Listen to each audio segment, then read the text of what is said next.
Question number 2, Grant Robertson. Thank you, Mr. Speaker. My question is to the Prime Minister. Does he stand by all his statements on the GCSB and Kim Dotcom? Honourable Bill English on behalf of the Prime Minister. On behalf of the Prime Minister, yes.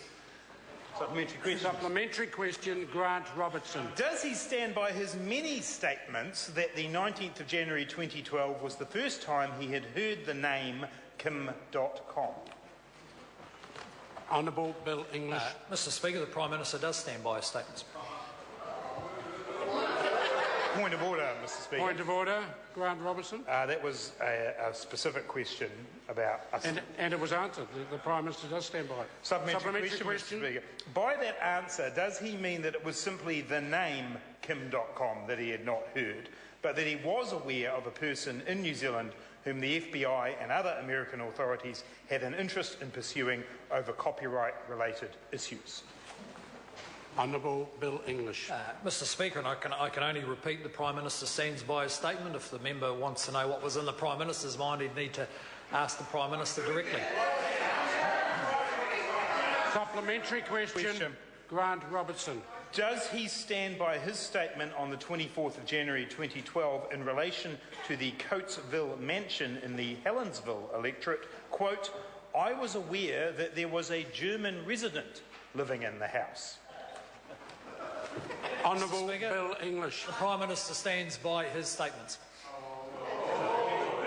Supplementary question, Grant Robertson. Is he telling the House that having become aware that, quote, "a German resident was living in the largest property in the Helensville electorate," he was not told or did not seek out the name of said German resident?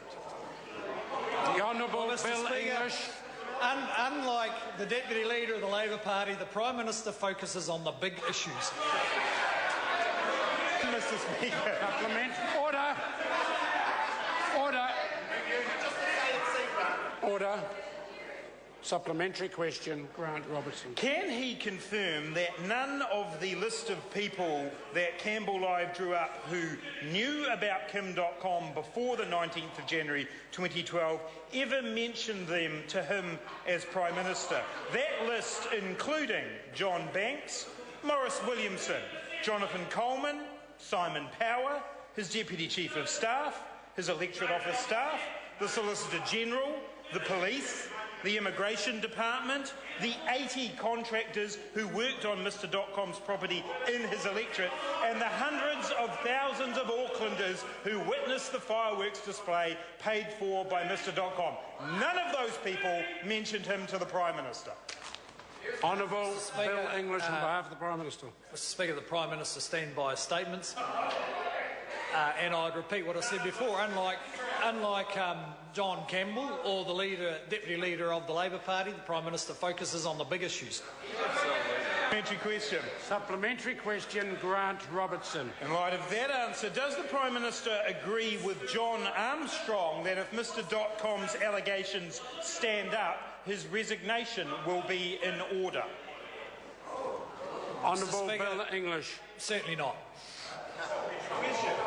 Supplementary question, Grant Robertson. Does he believe that if a Prime Minister does not tell New Zealanders the truth about a matter of public interest, then the Prime Minister should resign? Honourable Bill English. Mr. Speaker, certainly, and that is the reputation of the current Prime Minister. I would be hesitant for the Labor Party to apply standards which it may not have applied to the Prime Minister that led its party recently. A supplementary question. Order. Order. Supplementary question. Right Honourable Winston Peters. Does the Prime Minister still stand by his statements, numerous statements, that none of his ministerial colleagues talked to him about Kim Dotcom before the raid? Honourable Bill English. Mr. Speaker, the Prime Minister stands by his statements. Question number 3, Mark Mitchell. Order. I've called